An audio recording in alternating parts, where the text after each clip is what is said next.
The year was 1663.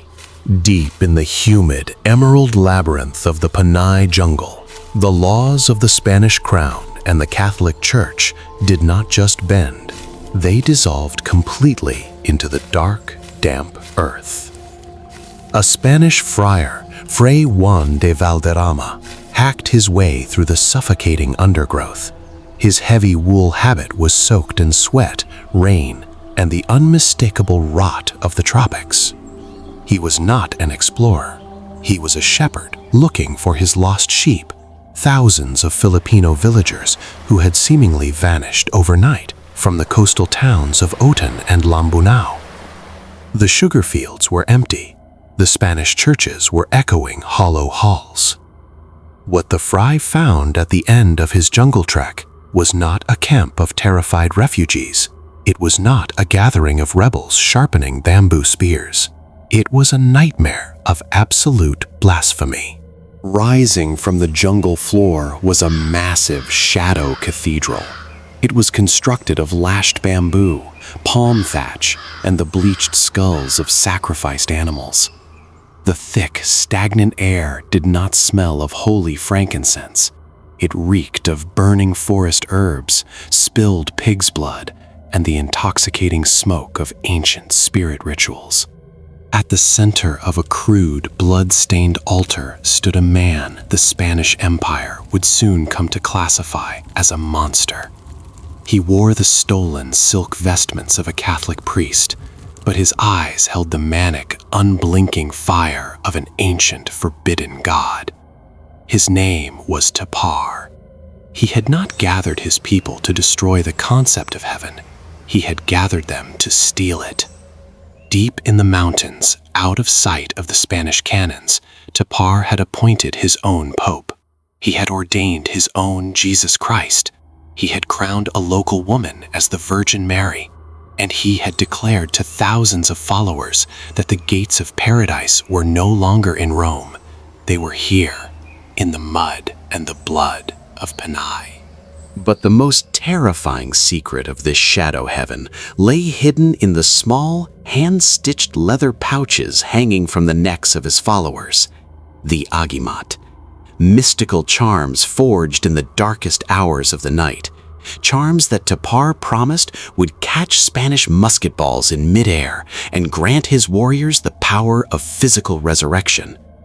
How did one man convince an entire province to walk away from their lives, their homes, and their safety to march into a war of martyrdom for a resurrection that never came? To understand the Black Messiah, we must open the forbidden archives and walk the thin, bloody line between profound faith and absolute madness. To the Spanish Inquisition, Tapar was a simple heretic, a peasant who had lost his mind to the devil. But to the indigenous people of the Visayas, he was something far older and far more powerful. He was an asog. In the ancient pre-colonial hierarchy of the Philippine Islands, the spiritual world was strictly the domain of women. The babayan, the shamans, healers, and spirit mediums were the absolute keepers of the soul. For a man to access this terrifying spiritual power, he had to cross a sacred boundary. He had to become an asog. He had to dress in the traditional woven skirts of a woman, speak in a feminine cadence, and live his life entirely outside the boundaries of traditional gender. By rejecting the physical rules of men, the asog became a bridge between the living world and the realm of the ancestors. But by the middle of the 17th century, that ancient world was being systematically erased. The Spanish friars had spent 100 years hunting down the babaylan. They dragged the shamans into the town squares, whipped them, and threw their wooden spirit idols and sacred drums into massive bonfires. The old magic was forced into the deepest shadows of the jungle, whispered only in secret when the church bells stopped ringing. Tapar grew up in this world of suppressed power and hidden trauma, but he possessed a brilliant, observant, and highly dangerous mind. He did not just hate the Spanish priests, he studied them. He hid in the back of the stone churches, watching the friars elevate the Eucharist. He listened to the hypnotic rhythm of the Latin Mass, and he realized something profound. The Filipino people did not just want the Catholic God. They wanted the sheer, undeniable power of the Catholic ritual, but they needed it filtered through the spirits of their own ancestors. They wanted a magic that belonged to them. In 1662, Tapar walked out of his village and disappeared into the high mountains. For months, no one saw him. When he finally returned, he was changed. He was gaunt, his eyes were hollow, and he spoke with a terrifying authority. He claimed that he had not been hiding in the caves. He claimed he had been taken up into the seventh sky. There, floating among the stars and the ancient spirits, he was given a divine revelation. The Spanish friars, the spirits told him, were impostors. They had stolen the true keys to the abyss and were keeping the magic of God for themselves to enslave the Filipino people. Tapar declared that he had been chosen to take those keys back. When Tapar began to preach, he did not call for a violent rebellion against the Spanish garrisons. He understood human psychology far better than any military general. He knew that to command absolute loyalty, you had to replace a person's entire reality. He didn't just start a cult, he established a counter-civilization, a shadow Vatican hidden under the canopy of the Lambunao jungle. To trick the psychological algorithm of his followers, he used familiar Catholic labels, but inverted their power. He gathered his most loyal disciples and fundamentally rewrote their identities. He appointed a charismatic local leader to be his infallible Pope. He named another trusted follower to be the literal reincarnation of Jesus Christ, dressing him in a crown woven from thorny jungle vines. He chose a woman from the village, renaming her Maria Santissima, the Virgin Mary, dressing her in a blue veil and treating her as the physical mother of the divine. And for himself, Tapar took the ultimate, unquestionable title, Among, God the Eternal Father. He told his followers that he was the architect of the universe. The Spanish king in Madrid was merely a squatter in Tapar's garden, and the Spanish priests were demons disguised in wool robes. He promised his followers that if they joined his shadow church, they would never age, they would never hunger, and they would never have to bow to a foreign crown again. By early 1663, the psychological pull of Tapar's new heaven became impossible to resist. A mass exodus began. Under the cover of darkness, entire families packed their meager belongings. Laborers dropped their tools in the Spanish sugar fields. Mothers carried their infants out of the coastal towns. Even some Filipino soldiers employed by the Spanish threw down their muskets and walked into the tree line. They were all heading to the mountain sanctuary.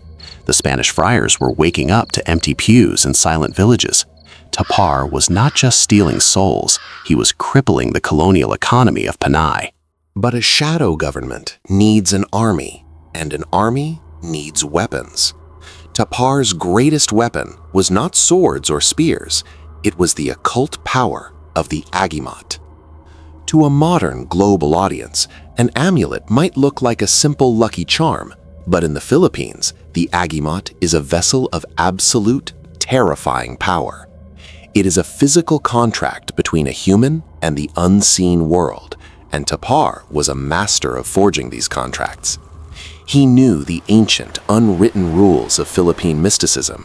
He taught his followers that the strongest magic could only be harnessed when the Christian God was vulnerable. This is a belief that still echoes in the Philippines today, particularly during Mahal na Araw, Holy Week. Tapar taught that during Viernes Santo, or Good Friday, when the Catholic God is considered dead before the Sunday resurrection, the veil between worlds is torn wide open. During these dark, silent hours, the old, bloodthirsty spirits of the land roam free and unchecked. It was during these dark hours that Tapar's followers would gather deep in the mountain caves to forge their spiritual armor. They crafted the Haring Bakal, the Iron King charms.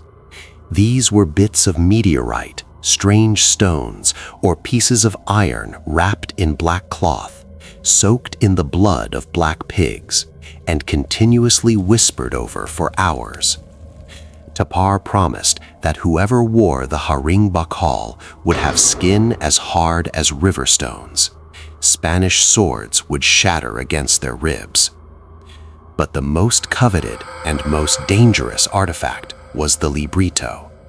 These were tiny hand-stitched booklets, no larger than a matchbox. Inside, the pages were filled with pseudo-Latin, bizarre, nonsensical strings of words that sounded like the church's liturgy, mixed with ancient indigenous symbols. Tapar claimed this was the true language of the angels. He ordered his elite warriors to swallow pieces of paper from the librito. He preached that once the divine word was literally inside their stomachs, their blood would run thick with holy fire. To prove his power, Tapar performed the terrifying ritual of Subok, the test. In front of hundreds of followers, Tapar would line up his chosen warriors.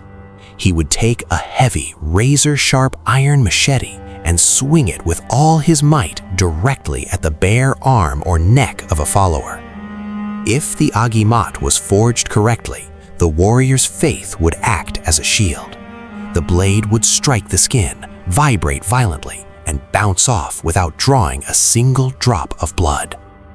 If the blade cut, Tapar declared that the follower's faith was rotting and they were cast out in disgrace. Through these rituals of mass hypnosis, sleep deprivation, and sheer fanaticism, Tapar created an army of men who truly, deeply believed they could not be killed. The Spanish Empire could occasionally tolerate a quiet heresy in the mountains, but they could never tolerate a vacuum of power. With the labor force gone and the fields rotting, the colonial economy of Panay was grinding to a halt. In Manila, the governor-general gave the absolute order: the jungle pope must be silenced and his shadow heaven must be burned to the ground. In the sweltering heat of 1663, a heavily armed force of Spanish infantry, accompanied by loyalist Filipino mercenaries, marched into the dense interior of Panay. They carried heavy steel armor, matchlock muskets, and artillery. They expected a traditional skirmish. They expected the rebels to hide behind rocks, set traps, and launch guerrilla attacks from the canopy. What they found instead was a terrifying pact of martyrdom. When the Spanish forces finally reached the clearing of the Shadow Vatican, they stopped in utter disbelief. Tapar's followers did not run. They did not take cover behind the massive mahogany trees. Instead, hundreds of men, women, and children stood completely in the open, forming a human wall in front of their bamboo cathedral. They were clutching their libritos to their chests. They were gripping their agimat pouches, and they were singing. It was a distorted, eerie, and manic version of the Ave Maria, echoing through the jungle canopy like a death dirge. Standing on a high rock above the crowd, dressed in his stolen vestments, Tapar raised his hands and made his ultimate fatal promise. His voice echoed over the drums. "Do not fear the fire of the Spaniards," he screamed.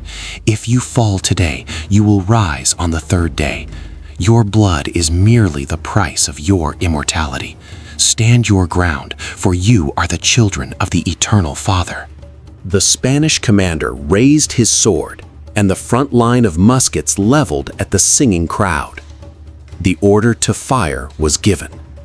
The roar of the Spanish volley ripped through the jungle, accompanied by a thick, blinding cloud of sulfurous smoke. And in that horrifying second, the illusion of the agimat was shattered. The charms did not catch the lead in midair. The Iron King's skin was pierced with devastating ease. The clearing instantly transformed into a devastating scene of fallen believers and red mud. Dozens of followers fell in the first few seconds, their pseudo-Latin prayers drowned out by the screams of the dying.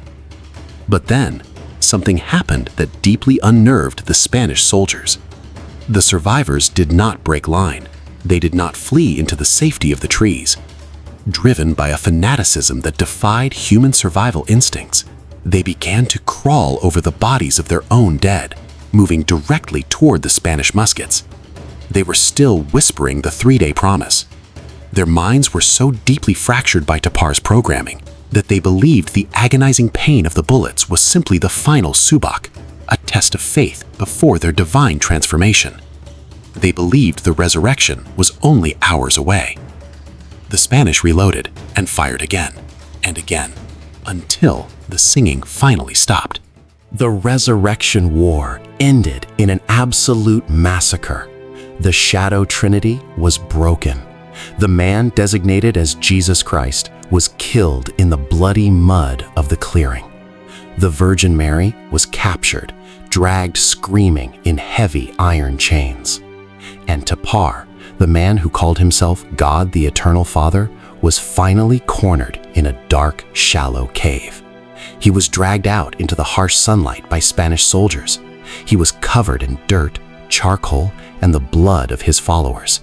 But historical accounts note that his eyes still burned with a terrifying, manic defiance. He did not beg for his life.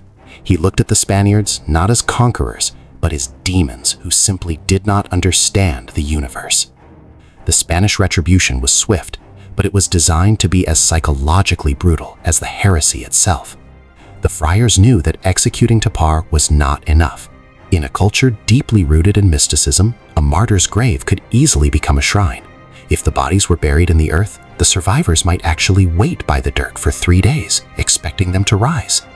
The Spanish needed to prove to the entire province that these gods were nothing but fragile, mortal meat. They brought Tapar, his pope, and the other captured leaders to the town square of Oton. There, in front of a massive crowd of forced spectators, they were executed. But it was what the Spanish did next that etched this story into the darkest corners of Philippine history. They did not bury the bodies. They fastened the corpses of the Shadow Vatican to long, heavy bamboo poles. A procession of soldiers carried the bloody remains away from the church and marched them to the muddy banks of the Jalawa River. In the 17th century, the Jalawa River was a place of deep primal fear. Its dark, murky waters were infested with massive, man-eating buaya, saltwater crocodiles that grew to monstrous sizes. The indigenous people believed these ancient reptiles were the literal guardians of the underworld, punishing those who angered the spirits. The Spanish soldiers threw the bodies of Tapar and his pope into the churning, muddy waters. It was a calculated, horrific act of psychological warfare. The friars believed that if the bodies were lost to the beasts of the water, there would be no flesh left for the spirits to reanimate. The 3-day resurrection was cancelled by the jaws of the crocodiles. The woman crowned as the Virgin Mary, Maria Santissima, met a different, equally gruesome end. Her body was bound to a wooden stake at the very mouth of the river. She was left there to rot under the tropical sun, a silent, rotting warning to any fisherman, traveler, or dreamer who thought of looking for a new god in the mountains. For over 3 centuries, the story of the Jungle Pope was treated as a minor footnote in the vast archives of the Spanish military, a peasant disturbance that was quickly and efficiently suppressed. The church wanted the world to forget the man who almost stole heaven. But in the deep, misty mountains of Panay, the story did not end in the bellies of the crocodiles. Every year, when the heavy, oppressive silence of Holy Week descends upon the islands, the elders still lock their doors and whisper about the libritos that were never found. They talk about the iron agimat that are still buried deep in the red clay of the sugar fields, dormant but pulsing with old magic. They believe that the power of the Iron King didn't die. It simply went to sleep, waiting for someone with enough faith or enough madness to dig it back up. Because Tapar, in his fractured, brilliant mind, was right about one thing. You cannot kill a god with a lead bullet. You can only feed it to the river and pray to the heavens that it never learns how to swim back to the surface. The archives are closed. For now.